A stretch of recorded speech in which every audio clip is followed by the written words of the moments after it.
Ya, mari kita bersama-sama bersikap anjali, mengagungkan Sang Buddha terlebih dahulu. Namo tassa bhagavato arahato sama sambuddhassa. Namo tassa bhagavato arahato sama sambuddhassa. Namo tassa bhagavato arahato sama sambuddhassa. Attadipo viharati atta sarano ananya sarano dhamma dipo dhamma sarano ananya sarano. Berdiamlah diri sendiri sebagai pelindung, diri sendiri sebagai pulau, dhamma sebagai pelindung, dhamma sebagai pulau. Yang saya hormati para Rama-Ramani, terutama Rama-Ramani Pandita Wihara Gunawijaya. Yang berbahagia Bapak Ibu, Saudara-saudari sekalian, selamat malam semuanya, terpujilah Sang Buddha, Namo Buddhaya.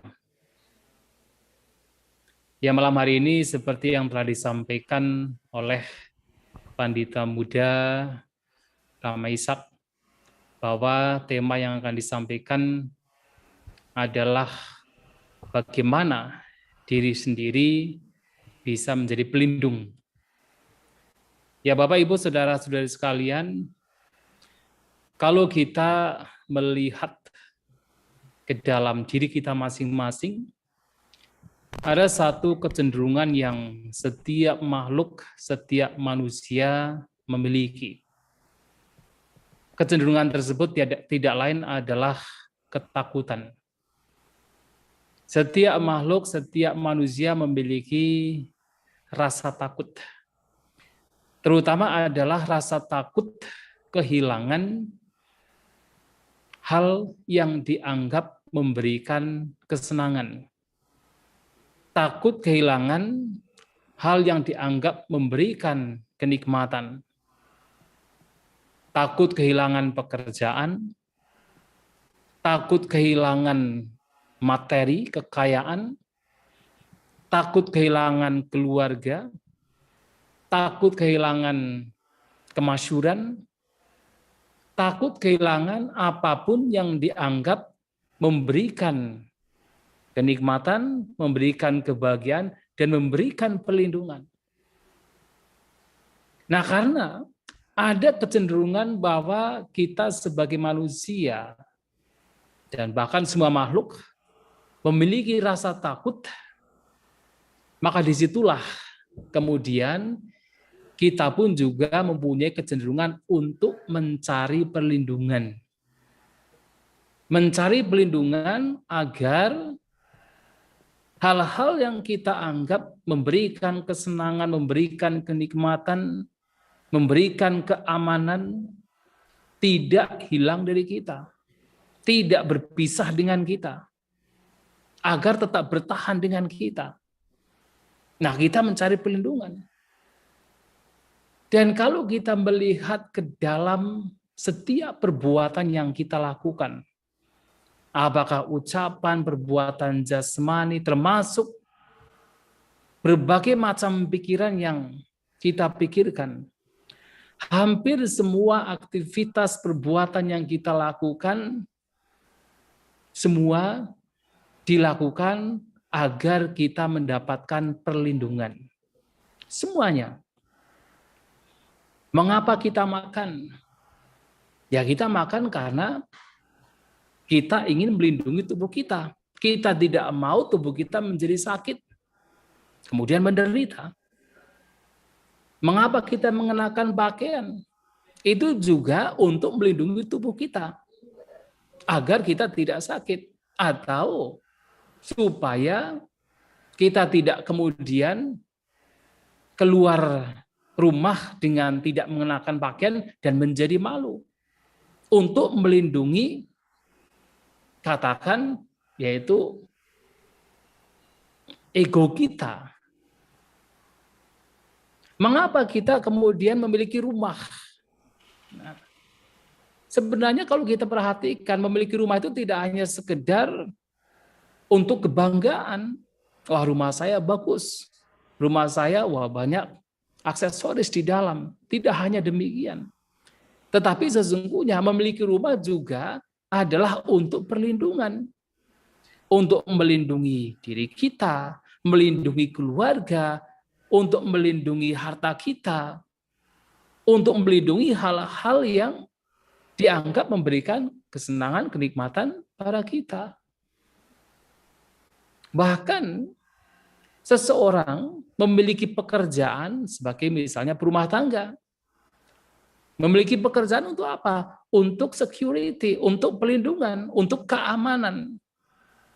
Coba kalau tidak punya pekerjaan, lontang-lantung, tidak ada yang bisa diandalkan, dijadikan gantungan untuk hidup, wah, menderita. Karena takut menderita, maka mencari perlindungan dengan cara mencari pekerjaan. Bahkan ketika seseorang memiliki istri, memiliki suami, itu juga sebenarnya tidak hanya sekedar karena cinta, karena nafsu, karena ingin bersenang-senang, tetapi lebih dari itu juga disebabkan karena ingin mendapatkan perlindungan.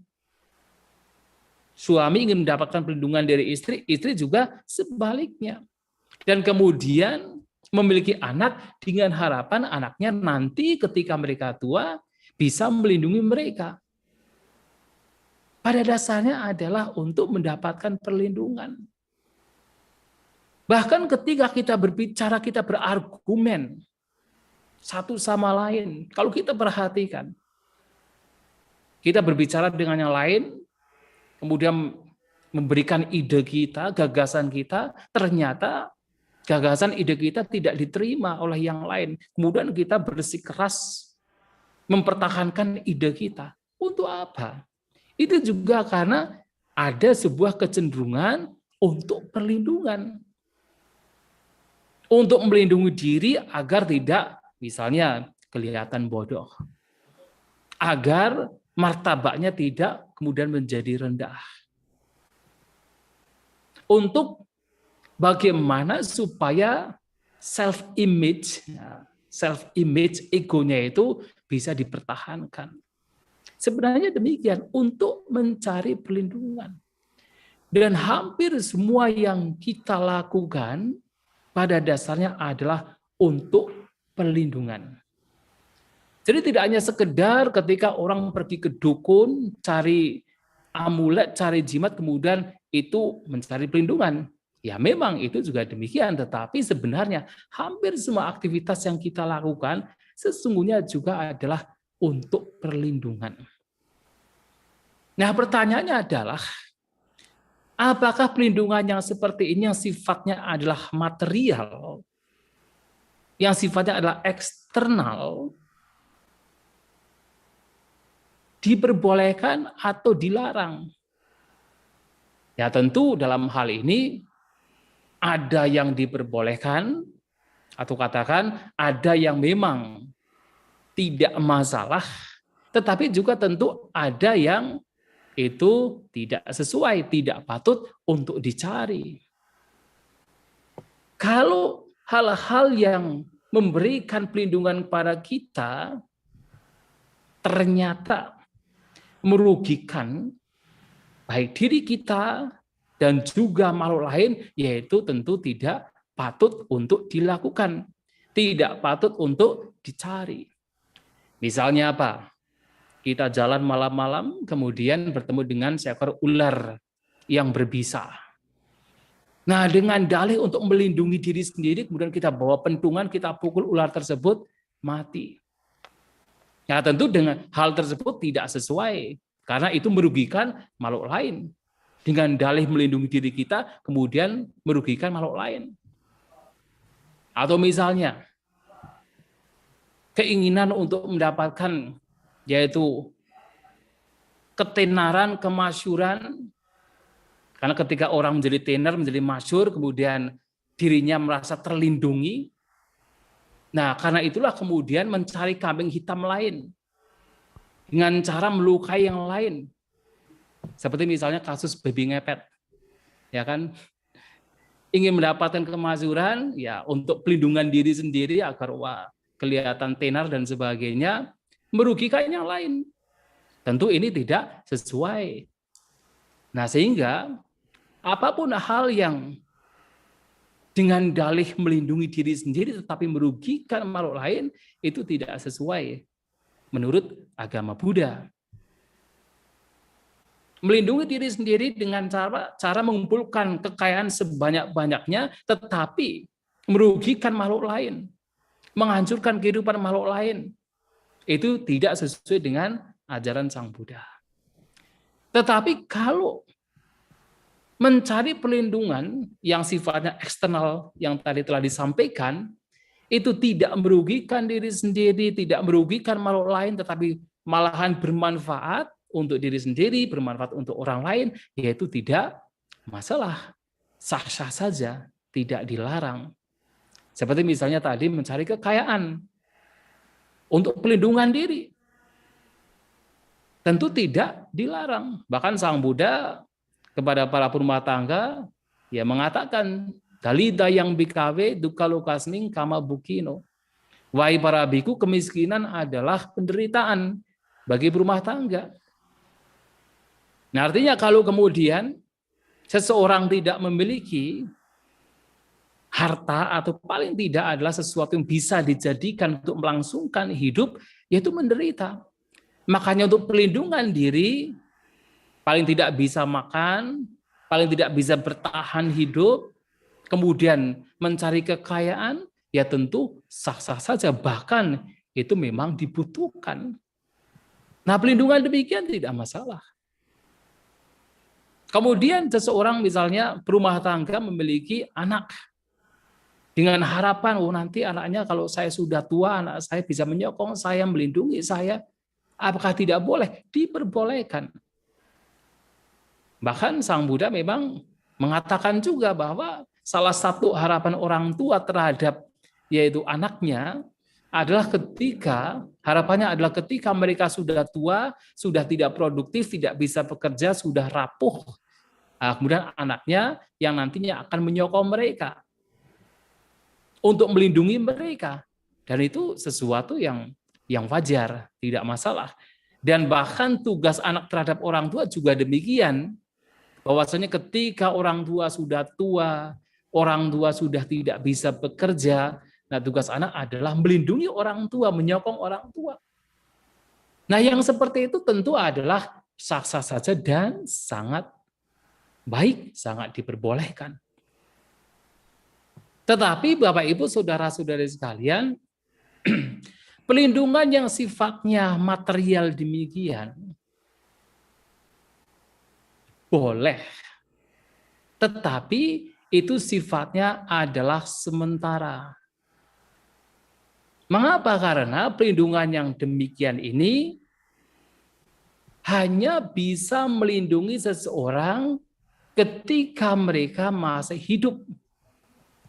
Ketika meninggal dan kemudian harus melanjutkan perjalanan ke kehidupan selanjutnya, anak istri tidak bisa mengikuti, tidak bisa memberikan pelindungan kepada kita. Orang tua, keluarga tidak bisa memberikan pelindungan pada kita. Harta benda pun juga tidak bisa memberikan pelindungan pada kita. Pekerjaan, status, kemasyhuran dan sebagainya yang sifatnya adalah material, sifatnya adalah duniawi, tidak bisa memberikan pelindungan kepada kita ketika ajal tiba pada kita. Ketika kita harus melanjutkan kehidupan di kehidupan selanjutnya. Semua itu tidak bisa melindungi kita. Mereka penting, mereka dibutuhkan, tetapi itu sifatnya adalah sementara. Sehingga ada satu pelindungan lagi yang lebih unggul, lebih tinggi ketimbang materi dunia, yaitu adalah kebajikan. Atau dengan kata lain dalam bahasa Pali, punya, kebajikan.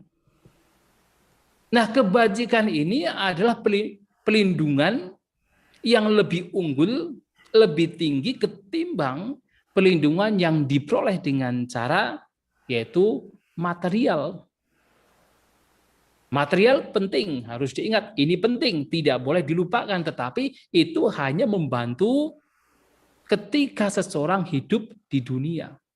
Sementara ketika harus melanjutkan kehidupan di kehidupan selanjutnya, pada saat kematian terjadi, semua ini tidak bisa melindungi. Orang tua tidak bisa melindungi, anak istri tidak bisa melindungi, keluarga, teman tidak bisa melindungi. Yang bisa melindungi tidak lain adalah kebajikan kita. Oleh sebab itu, kalau Bapak Ibu tentu pernah mendengar cerita tentang Patacara, seorang wanita yang mempunyai suami, dan ketika suatu saat ingin pulang ke rumah orang tuanya dengan suaminya dan kedua anaknya, ternyata di tengah perjalanan suaminya mati digigit ular berbisa. Satu anaknya yang masih kecil, masih baru lahir, mati karena dimakan oleh burung elang. Anaknya yang besar mati karena terseret oleh sungai yang sedang banjir. Pulang ke rumah, kedua orang tuanya dan saudara-saudaranya juga meninggal karena kebakaran. Dan dia sendiri menjadi stres, menjadi gila. Karena selama ini dia berpikir bahwa keluargalah yang bisa memberikan perlindungan. Ternyata keluarga yang dijadikan sebagai sandaran, yang dijadikan sebagai harapan, bisa melindungi dia, ternyata meninggal semua. Sehingga karena stres, gila, dan ia datang kepada Sang Buddha, dan pada waktu itu bahkan tidak mengenakan satu helai pakaian pun. Telanjang. Tetapi kemudian Sang Buddha memberikan satu sabda yang membuat dia tersadar. Sabda Sang Buddha adalah ternyata tidak ditemukan perlindungan di anak, di orang tua, ataupun di keluarga. Tidak ada perlindungan ditemukan di sanak keluarga, di kerabat, bagi siapapun yang masih menjadi objek kematian. Tidak ditemukan. Mereka akan meninggalkan kita atau kita meninggalkan mereka. Kalau dalam kasus Patacara, mereka meninggalkan Patacara. Tetapi kadang pula kita yang meninggalkan mereka. Dan ketika kita meninggalkan mereka, mereka tidak ikut kita. Kita harus melanjutkan perjalanan sendiri. Dan yang menjadi teman kita, itu bukan keluarga, bukan materi, bukan kemasyuran, bukan harta benda duniawi, tetapi adalah perbuatan kita. Nah, sekarang kita tinggal pilih. Yang menjadi teman kita adalah perbuatan yang buruk atau perbuatan yang baik. Tentu kalau perbuatan buruk yang menjadi teman kita, ya mereka bukan melindungi kita, tetapi malahan menghancurkan kita, menjerumuskan kita ke kehidupan yang lebih menderita. Nah, sementara kalau kita melakukan banyak kebajikan, itulah yang nantinya menjadi pelindung kita pada saat kematian tiba. Karena seperti yang kita ketahui bahwasanya kehidupan kita sebagai manusia, sebagai makhluk sangat dipengaruhi oleh perbuatan kita. Yati sang wapati bijang tadi sang harate palang. Seperti halnya benih yang ditabur, itulah buah yang nantinya akan dipetik. Kalyanak karicak kalyanang, papa karicak papakang. Dan pembuat kebajikan mendapatkan kebahagiaan, pembuat kejahatan mendapatkan penderitaan. Nah, sehingga kalau kita ingin dilindungi ketika kematian terjadi, agar kita kemudian mendapatkan kebahagiaan dalam kehidupan selanjutnya, maka perlindungannya lebih unggul, lebih tinggi lagi dari sekedar materi adalah kebajikan kita. Kebajikan kitalah inilah yang akan memberikan perlindungan pada saat kematian terjadi. Nah, banyak khotbah diberikan oleh Sang Buddha bagaimana mereka-mereka yang melakukan kebajikan selama hidupnya, ketika kematian tiba terjadi, kemudian terlahir di alam surga, di alam Brahma. Sementara mereka yang melakukan banyak kejahatan, ketika kematian terjadi, terlahir di alam menderita. Banyak sekali khotbahnya. Nah, sehingga kalau kita ingin mendapatkan perlindungan, mendapatkan kebahagiaan, maka lakukan banyak kebajikan. Tetapi Bapak Ibu Saudara-saudari sekalian, ternyata kebajikan juga sebenarnya bukan pelindungan yang tertinggi. Mengapa? Yang disebut punya atau kebajikan ini hanya memberikan kebahagiaan pada saat kita mengembara dari satu kehidupan ke kehidupan lainnya. Tetapi ternyata kebahagiaan di alam tumimba lahir ternyata sifatnya juga tidak kekal. Kelahiran di alam surga, bahkan alam Brahma sekalipun, itu juga sifatnya tidak kekal. Dan karena tidak kekal, maka bisa saja seseorang, walaupun sudah terlahir di alam surga, kemudian meninggal, terlahir di alam menderita. Nah, sehingga melakukan kebajikan yang tentu jauh lebih unggul, mulia, ketimbang sekedar materi, ternyata ini pun juga berguna ketika kita bertumimba lahir. Ada pelindungan yang lebih tinggi lagi ketimbang itu. Yang tidak lain adalah mempraktekkan jalan yang membawa kepada pembebasan. Mempraktekkan jalan yang membawa kepada pencerahan, membawa kepada pembebasan dari segala duka penderitaan, membawa pembebasan dari segala bentuk tumimba lahir. Yang tidak lain adalah mempraktekkan jalan mulia berunsur 8. Nah, ini adalah perlindungan yang tertinggi. Mengapa kebajikan itu tidak demikian? Oh, Sang Buddha pernah ketika beliau sebagai seorang bodhisattva, kemudian meninggalkan kehidupan berumah tangga menjadi seorang petapa pada saat beliau sedang menjalankan kepetapaannya, tiba-tiba Sang Mara datang. Kemudian meminta bodhisattva untuk sudahlah, pulang saja. Nanti saya jamin pokoknya kalau pulang, petapa Gautama ini akan menjadi Raja Cakrawati. Nanti kan kalau jadi Raja Cakrawati bisa melakukan banyak kebajikan. Nah, banyak punya, itu adalah dari Mara yang datang pada bodhisattva. Bodhisattva mengatakan, oh saya tidak butuh punya, saya tidak butuh kebajikan. Mengapa ya? Karena itu masih membawa kepada tumimba lahir yang sifatnya juga duka penderitaan. Kemudian Bante Ratapala, ketika beliau pulang ke rumah, kemudian orang tuanya meminta beliau untuk lepas jubah. Pada waktu itu Bante Ratapala sudah mencapai kesucian arahanta, sudah tidak mungkin lepas jubah lagi.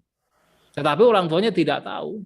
Kemudian meminta beliau untuk lepas jubah dengan mengatakan, sudahlah, lepas jubah saja, ini harta bendanya banyak sekali ini loh, tumpukan emas perak yang dari kakekmu, dari nenekmu, dari kakek nenek, dari ibumu, kakek nenek, dari bapakmu, ini loh banyak sekali. Kamu anak satu-satunya, pulang saja. Nanti ketika berada di rumah kan nanti bisa melakukan banyak kebajikan. Sang Bante Ratapala mengatakan tidak butuh kebajikan. Kenapa? Karena punya pun juga, punya di sini adalah kebajikan, juga sifatnya adalah hanya sekedar membawa kebahagiaan di alam tumimba lahir. Tentu, tapi ini baik, ini sangat baik. Walaupun dikatakan demikian bukan berarti kemudian, oh ini berarti dalam agama Buddha tidak dibutuhkan kebajikan, sangat dibutuhkan. Karena pada akhirnya kebajikan ini pun juga kalau dipraktekkan berulang-ulang itu juga mempengaruhi, memudahkan seseorang untuk mengembangkan jalan yang membawa kepada pencerahan. Maka ini penting, jangan ditinggalkan. Tetapi tentu jalan yang membawa kepada pencerahan inilah yang dikatakan sebagai perlindungan yang tertinggi. Nah, jadi ada satu analogi. Dikatakan seumpama itu ada seseorang yang memiliki binatang piaraan, bukan kucing, bukan ayam, bukan anjing, tetapi malahan ular. 4 ekor ular berbisa. Wah, tiap hari dimandiin, tiap hari dikasih makan, tiap hari dibuatkan istirahat. Karena sayangnya dengan 4 ekor ular berbisa demikian. Tetapi yang namanya 4 ekor ular berbisa, walaupun sudah dipiara dengan baik, ketika dia marah, dia tidak peduli. Bahkan yang memelihara sekalipun, wah pokoknya tidak peduli, kemudian karena marah, dia akan menggigit. Nah ternyata benar. Suatu kali salah satu dari 4 ekor ular berbisa ini marah kemudian menyerang si pemiliknya. Karena diserang kemudian dia lari. Nah diceritakan demikian, lari untuk menyelamatkan diri. Ketika dia berlari kemudian ada seseorang datang menyampaikan bahwa ada 5 pembunuh yang juga sedang mengejar Anda. Kalau Anda tidak lari, terkejar oleh 5 pembunuh ini, wah bahaya, pasti kamu mati. Mendengar demikian, lari lagi ketakutan. Nah ketika lari ketakutan karena ada ular, ada 5 pembunuh, ada orang datang lagi mengatakan ada 1 pembunuh yang juga mengejar kamu, yang sudah siap dengan pedang terangkat, kalau sampai lalai, kamu pun juga mati. Lari lagi, ketakut. Kemudian ketika lari, kemudian menemukan 1 kampung yang kosong. Wah, dikiranya ini pasti aman dari pembunuh, karena kosong, tidak ada yang menempati di sana, tidak ada yang berdiam di sana. Nah, kemudian sedang santai-santai, sedang rileks, datang orang mengatakan bahwa kampung ini sebenarnya juga kampung yang digunakan oleh para perampok. Ketika mereka merampok kampung lain, merampok di mana saja, kemudian mereka kembali ke sini sebagai tempat kediaman. Kalau sampai kamu ketahuan tinggal di sini, kamu pun juga mendapatkan bahaya, bisa dibunuh. Sudah, kamu harus lari. Oh, dia lari lagi. Kemudian ketika lari, kemudian dia bertemu dengan sungai yang besar. Dan dia melihat tempat seberang sini sangat berbahaya, ada banyak bahaya. Seberang sana ada tempat yang aman. Kemudian untuk bisa menyeberang ke sana, akhirnya apa yang dia lakukan? Dia kemudian mengumpulkan cabang pohon, rumput-rumput dikumpulkan jadi satu, diikat, dijadikan sebagai rakit. Dan dengan tangannya sendiri dia yaitu berenang dengan rakit tersebut, sampailah dia pada yaitu tempat pulau yang aman. Nah, analogi yang diberikan Sang Buddha adalah 4 ekor ular berbisa tidak lain adalah tubuh kita. Tubuh kita itu seperti 4 ekor ular berbisa. Kenapa? Karena tubuh kita ini terdiri dari 4 unsur. Unsur tanah, unsur api, unsur air, dan unsur udara. Yang mana tubuh kita yang terdiri dari 4 unsur ini adalah tubuh yang paling kita sayangi. Tiap hari dikasih makan, tiap hari diberi istirahat, tiap hari dimandiin supaya bersih, tiap hari diberi yaitu perhiasan dengan pakaian dan sebagainya. Tetapi tubuh ini seperti ular berbisa. Suatu saat cepat atau lambat pasti ketika terjadi perubahan, tubuh kita bisa memberikan duka penderitaan pada kita. Ketika unsur tanah mengalami kerapuhan, kita jatuh dari pohon, kita ketabrak mobil, unsur tanahnya yang intek itu kemudian hancur, sakit muncul, kematian terjadi. Ketika unsur air kita terkontaminasi dengan terlalu banyak gula, diabetes, terlalu banyak kolesterol, menjadi kolesterol kena stroke, memberikan duka penderitaan, kematian kepada kita. Demikian pula unsur angin. Kalau mulut kita, hidung kita bekap 15 menit, apa yang terjadi? Anginnya tidak keluar, memberikan duka penderitaan, kematian. Temperatur kita, unsur api kita terlalu dingin. Kemudian sampai 40 derajat, wah langsung koma. Terjadi kematian. Nah, tubuh kita ini seperti ular. Kita menyayangi tubuh kita. Kita menganggap tubuh kita sebagai yang memberikan kebahagiaan, memberikan kenikmatan, yang paling cantik, yang paling tampan dianggapnya demikian, tetapi memberikan duka penderitaan. Tidak bisa dijadikan sebagai sandaran, sebagai perlindungan. Nah, kemudian ketika menghindari tubuh, kemudian ada 5 pembunuh yang juga mengejar. Nah, siapakah 5 pembunuh? Ternyata Sang Buddha mengatakan 5 gugusan. Pancu padhana ganda. 5 gugusan yang menjadi subjek, yaitu kemelekatan. Ya tentu adalah materi, ya termasuk jasmani kita, kemudian perasaan, persepsi, bentuk-bentuk batin, dan juga kesadaran. Kalau kita perhatikan, siapa sih yang membuat kita menderita? Sekarang terkadang kita tuh berpikir, yang membuat kita menderita adalah si A, si B, si C. Dia yang telah merugikan saya, telah menghancurkan saya, yang telah membunuh saya, dan sebagainya. Kita selalu mencari kambing hitam di luar. Tetapi sesungguhnya, yang membuat penderitaan adalah diri kita sendiri. Perasaan kita, persepsi kita, bentuk-bentuk pikiran kita yang tidak terjaga. Semua itu yang membuat penderitaan bagi kita. 5 gugusan diibaratkan sebagai pembunuh. Apakah kita terlahir di alam manusia, tidak hanya di alam menderita, termasuk terlahir di alam surga, alam Brahma. 5 gugusan ini adalah yang memberikan duka penderitaan. Nah, sehingga bagaimana dikatakan sebagai ada pelindungan di sana? Kalau ternyata itu adalah seperti perampok, seperti pembunuh. Maka di lain kesempatan adalah sebuah perumpamaan. Bahwa semisal ada seseorang yang mempunyai tujuan untuk membunuh orang lain. Kemudian dia datang ke sana, kemudian menjadi pembantunya, melakukan tugasnya dengan baik, ya seperti pembantu yang sangat baik, tetapi dia punya pikiran, nanti kalau bos saya ini lengah, akan saya tusuk, akan saya sembelih, misalnya begitu.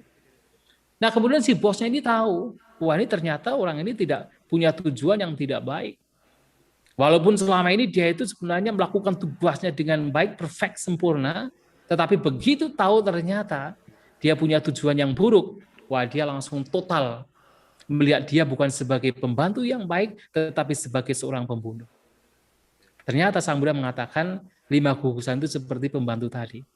Kelihatannya baik, kelihatannya wah menyenangkan, memberikan kenikmatan, tetapi ternyata memberikan duka penderitaan yang membawa kita bertumbuh lahir, baik kelahiran dari alam Brahma, alam surga sampai alam neraka itu adalah 5 gugusan, tidak yang lain, bukan 5 gugusan milik orang lain, 5 gugusan milik kita ini. yang kita anggap sebagai milik ini yang memberikan duka penderitaan pada kita.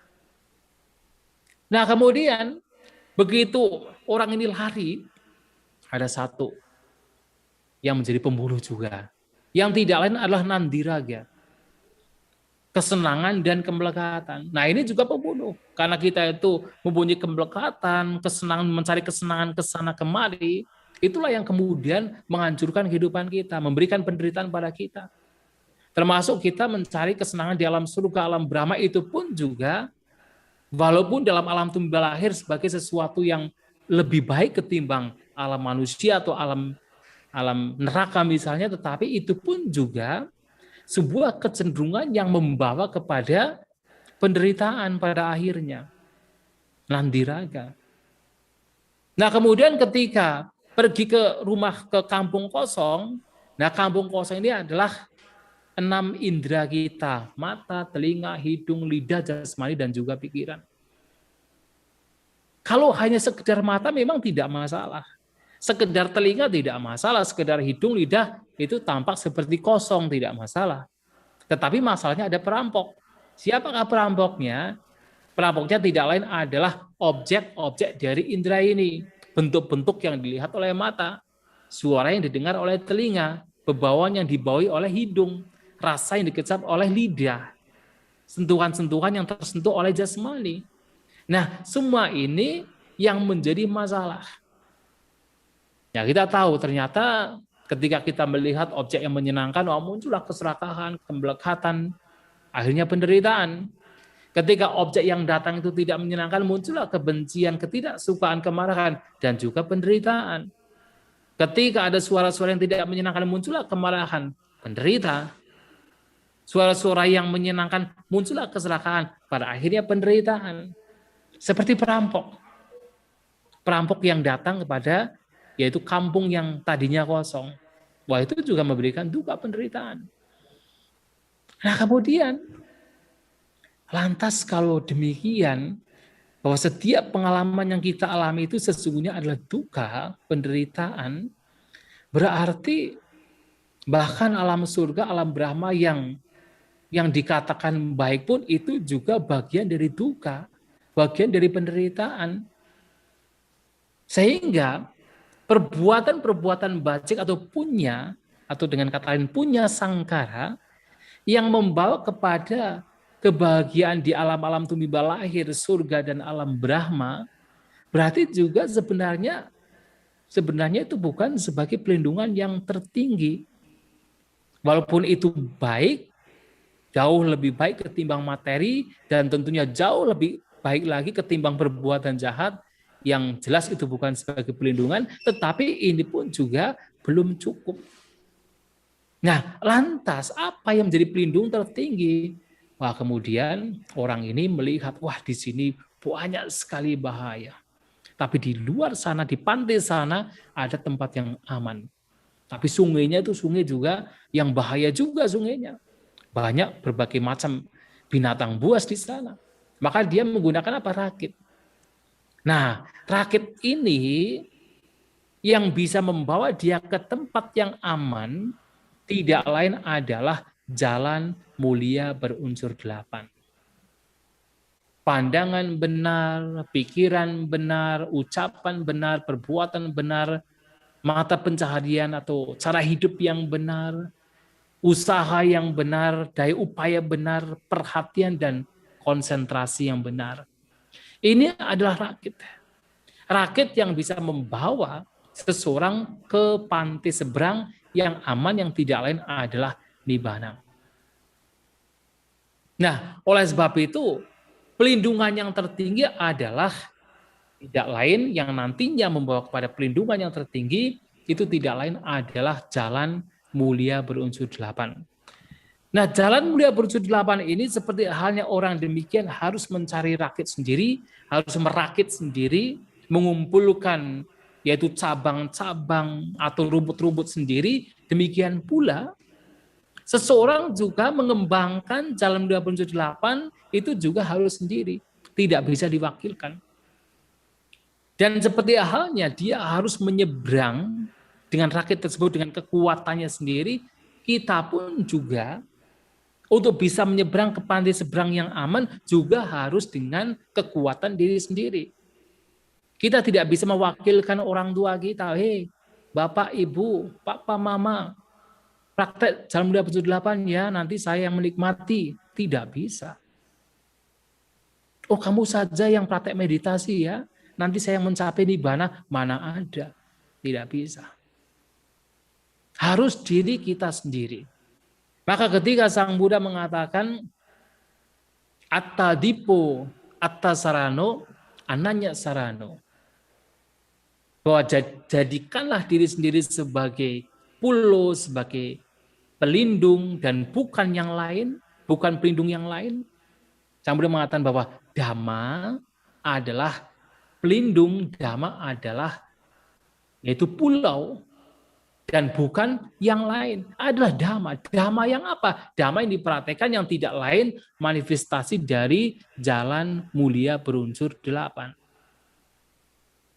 Nah, dalam kesempatan lain Sang Buddha menyatakan bahwa pelindung bagi diri sendiri yang sesungguhnya adalah 4 landasan perhatian. Nah, 4 landasan perhatian ya juga bagian dari jalan mulia berunsur 8. Bagian dari samasati. Perhatian terhadap jasmani, terhadap perasaan, terhadap bentuk-bentuk batin, dan juga terhadap batin dan juga terhadap bentuk-bentuk pikiran. Perhatian demikian yang merupakan bagian dari meditasi, itulah yang menjadi pelindung. Dan merupakan bagian dari jalan mulia berunsur 8. Maka Bapak Ibu Saudara-saudari sekalian, ketika berbicara tentang jadikanlah diri sendiri sebagai pelindung, artinya kita menjadikan diri sendiri dengan mempraktekkan jalan mulia berunsur 8. Pelindungan yang sifatnya sementara adalah material. Silakan, tidak masalah, harus dicari. Dan yang lain juga, selama itu tidak merugikan. Kemudian melakukan banyak kebajikan, kenapa tidak? Harus dilakukan. Banyak kebajikan. Setidaknya adalah berbahagia. Walaupun kebahagiaan yang muncul dari tumbal lahir adalah semu. Tidak yang sesungguhnya, tetapi setidaknya itu adalah kebahagiaan di alam tumbal lahir. Silahkan banyak lakukan kebajikan, tetapi yang memberikan perlindungan yang tertinggi tidak lain adalah praktek jalan yang membawa kepada pencerahan, yang tidak lain adalah praktek jalan mulia berunsur 8. Apapun hal yang nanti membawa kepada jalan mulia berunsur 8, terus berkembang dan berkembang, itulah yang nantinya membawa kepada perlindungan yang tertinggi, yaitu nibbana. Nah, itulah Bapak Ibu Saudara-saudari sekalian, bahwasanya perlindungan yang tertinggi ya adalah nibbana, jalannya adalah jalan mulia berunsur 8, dan itu semua harus kita sendiri masing-masing yang mempraktekkan, tidak bisa mewakilkan kepada yang lain. Demikian Bapak Ibu Saudara-saudari sekalian yang kita sampaikan pada kesempatan malam hari ini. Semoga bisa dipahami, semoga kita semua maju dalam Dhamma, Sabi Sata Bhavantu Sukhitata, semoga semua makhluk berbahagia.